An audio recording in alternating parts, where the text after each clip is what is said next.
got 29 now. Here we go, and we are doing a video on everything all about substitution that we need to know, okay? I haven't recorded a substitution video in a very long time, so it's good that we have an updated video on substitution, okay? So what does the word substitution mean exactly? It means to replace. When we are looking at two lines on a graph, first of all, this is a system, okay? How do we know this is a system? Because there are two equations here. That's how we know it's a system. Also, when we're solving a system by substitution, we have to solve by substitution because we don't have a graph. If we have two lines that are crossing each other, we know that's one solution. If we have two parallel lines, that's no solution. And if we have two lines right on top of each other, that's infinitely many solutions. We can actually see that on a graph, but we don't have a graph here, so we have to use substitution to find out how many solutions do we have. Do we have one solution, no solution, or infinitely many solutions? Well, here's our first example, and I'm going to tell you the steps instead of writing them on the board, but I'm going to tell you the steps, okay? So step one is you have to make sure that one of these equations is already solved for a variable. And we're in luck because the top equation is already solved for x.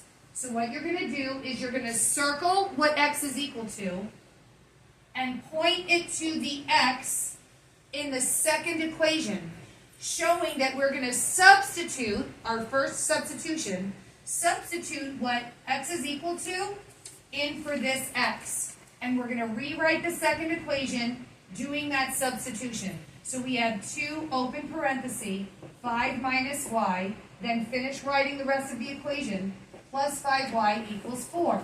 So now from here down, it's going to be solving a multi-step algebraic equation. Solving multi-step. Distributive property, so we have 10 minus 2y plus 5y equals 4.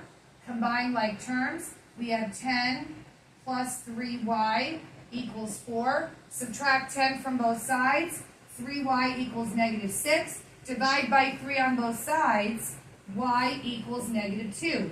Okay, so we have negative 2. I want you to keep in your mind, we are solving for the point on the graph, that's what this is, the point on the graph where the two lines cross each other. That's what we're solving for, okay? Where the two lines cross each other, the exact point where those two lines cross, okay? That is the solution to the system, okay? So now that we've got half of this solved for, now all we have to solve for is x. We're going to use what y is equal to solve for the x. Okay?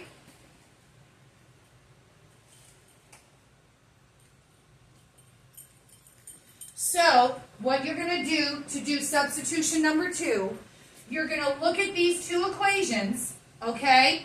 And you're going to take what y is equal to and plug it in for the y in one of those equations. I would plug it into the top equation, because this is showing you that x is equal to whatever the result of this is, and we need to find what x is equal to here. So x is equal to whatever this is, so we put in negative 2. Okay? That's our second substitution. We're replacing negative 2 for the y right here. Well, we have a double negative, so we start going to put the plus. 5 plus 2 is 7. So our answer is 7, negative 2. This is exactly where these two lines on the graph cross each other, okay? So now, that was example 1. We only have 4 examples in this video, okay? Now example 2, which is next, okay?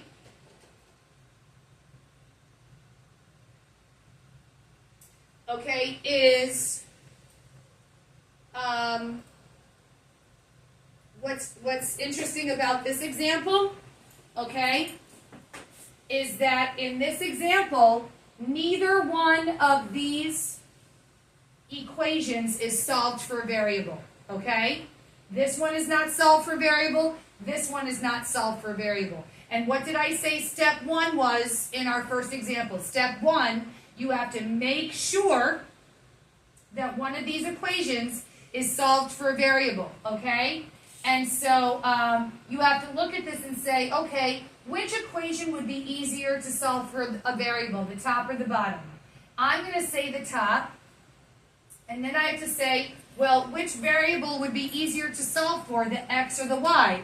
Well, since the x is all by itself, then that would be easy to solve for. So how do we solve for x? Just by adding 2y to both sides, okay? And then it becomes x equals 2y plus 7, okay? Now that you have solved the top equation for a variable, now step 2, you're going to circle what x is equal to and point it to the x in the second equation. And then we're going to rewrite the second equation, substituting what x is equal to in for this x, 3 open parenthesis, 2y plus 7 minus 2y equals 3. And we've substituted that in for the x here. And now again, from here down, it's just solving a multi-step equation, okay? So we have 1, 2. So we have 6y plus 21 minus 2y equals 3. So we combine like terms. So we have 4y plus 21 equals 3. Subtract 21 from both sides. 4y equals negative 18. Divide by 4 on both sides. Y equals negative 9 halves. Okay? So, negative 9, oops, sorry. Forgot to prepare us here. Okay? So y is equal to negative 9 halves. Halfway done. Okay? So now we have to perform substitution number 2 to solve for the x value here. Okay? So we've already solved for x in this top equation. X is equal to whatever the result of this is. So we're just going to rewrite it with the empty. And we're going to plug in what y is equal to, okay, here. Y is equal to negative 9 halves, all right? So a positive times a negative gives you a negative. And 2 times 9 is 18, divided by 2 is 9 plus 7. So x equals negative 2. And that's your answer. Okay? So again, in this example, neither one of these equations was solved for a variable. So that's only the only additional step you have to do, okay, with this system is solve one of these equations for a variable, okay? Then you can perform substitution. All right, we only have 2 examples left because when we're solving systems of equations, you're either going to get one solution, no solution, or infinitely many solutions. So let's take a look here with our final examples.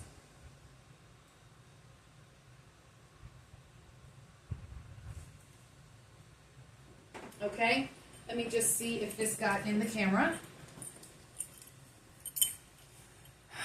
Yep. Okay.